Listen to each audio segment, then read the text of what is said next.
अध्याय दुसरा. श्री गणेशाय नमः. ओम द्रां दत्तात्रेयाय नमः. कुरवपुरी राहती श्रीदत्त, श्रीपाद श्रीवल्लभ समर्थ, अनेक लीला दावित, लोकोद्धारा कारणे.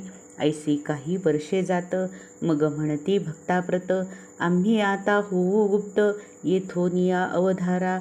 होऊ येथुनी गुप्त, जाऊनी राहू कर्दळी वनात. काही काळ तप करीत, राहू आम्ही तेथवरी.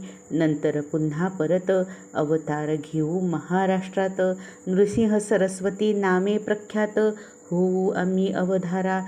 ऐसे सांगोनी भक्ताप्रत, कृष्णा नदीत होती गुप्त. श्रीशैल पर्वती प्रकटत, महास्वामी अवधारा. काही काळ राहोनी तेथ, कर्दळी वनी प्रवेशत. समाधी लावोनी बैसत, काही वर्षे तेथवरी. समाधी ते विसर्जोनी, अवतार घेती श्रीपादमुनी. करंजा ग्राम म्हणोनी, महाराष्ट्रात अवधारा. तेथे अवतार घेत, उपजता ओम म्हणो लागत. लोक आश्चर्यचकित, म्हणती दिव्य बालक हे. न रडे न मागे काही, बालक ओम म्हणत राही. सदा हास्य करीत का राही, ओम ऐसे म्हणून या. दिवस रात्र ओम म्हणत, ओम ध्वनी गृही गुंजत. ओम प्रकटला म्हणत, लोक विस्मये ते धवा. ऐसी जाती वर्षे 7, बालक ओम राहे म्हणत. परी न काही बोलत, चिंतित होती सर्वही. इतरे जन जे बोलत, ते सर्व कळे बालकाप्रत. परी प्रत्युत्तरी ओम म्हणत, आणिक काही बोलेना. अंती पुसती तयासी खूण, सांग तू केव्हा बोलसी. बालक खूण करोनी त्यासी, सांगतसे ते अवधारा. खूण करोनी दावित, मौजी बंधन करा म्हणत.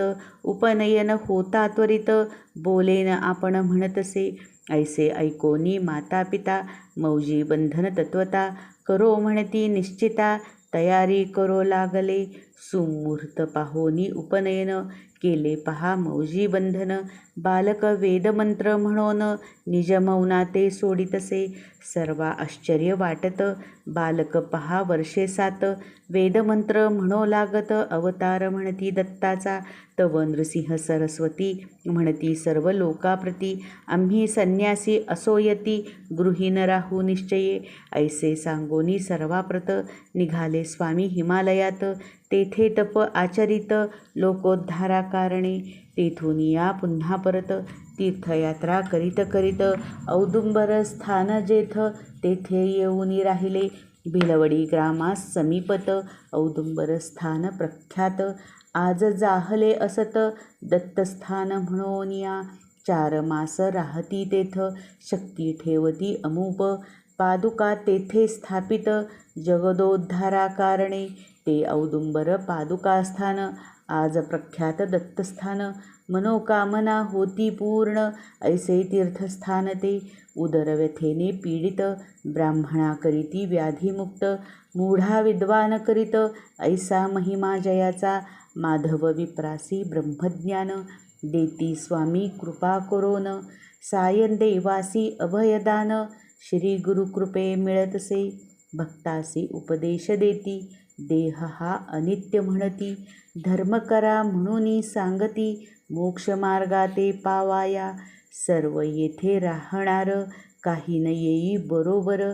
सत्कर्म आणि सदाचार, हेची जीवाचे सांगाती. सायनदेव दत्तभक्त, कडगंची ग्रामी राहत. तयावरी कृपा बहुत, केली पहा श्रीगुरुने. श्रीगुरु सायनदेवासी म्हणत, सदैव तुझ्या वंशात.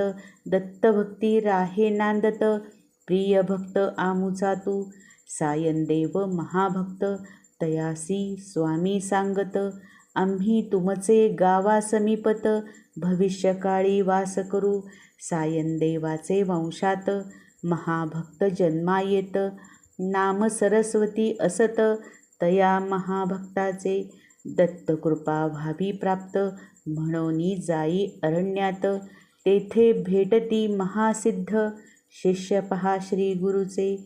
सरस्वतीसी म्हणती सिद्ध, तू लिही श्रीगुरुचरित्र. श्रीगुरु कथा त्यासी सांगत, महासिद्ध ते अवधारा. श्री गुरूंच्या दिव्यकथा महासिद्धांनी लिहिल्या होत्या. घेऊन हाती त्या ग्रंथा चरित्र लिखाणा आरंभिले. सरस्वती नामे तो भक्त पिता गंगाधर असत.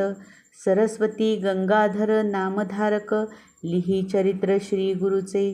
सायन देवासी आश्वासित तव ग्रामा समीपत. गाणगापुरी राहू म्हणत भविष्यकाळा माझारी. सायन देवासी आश्वासून श्री गुरु करीती प्रयाण. औदुंबर स्थानी येऊन कृष्णा किनारी राहिले. तया औदुंबर स्थानात 4 मास राहती श्रीदत्त. तेथुनी पुढे निघत लोकोद्धार करावया. तेथुनी पुढे निघती नृसिंहवाडी स्थानी जाती. 12 वर्षे तेथे राहती तप करीती ते देखा. श्री गुरुचरित्र संक्षिप्त दत्तलीला येथे पाहत. श्री नृसिंह सरस्वती स्वामी समर्थ औदुंबरी राहिले. अध्याय 2 ओवी संख्या 40.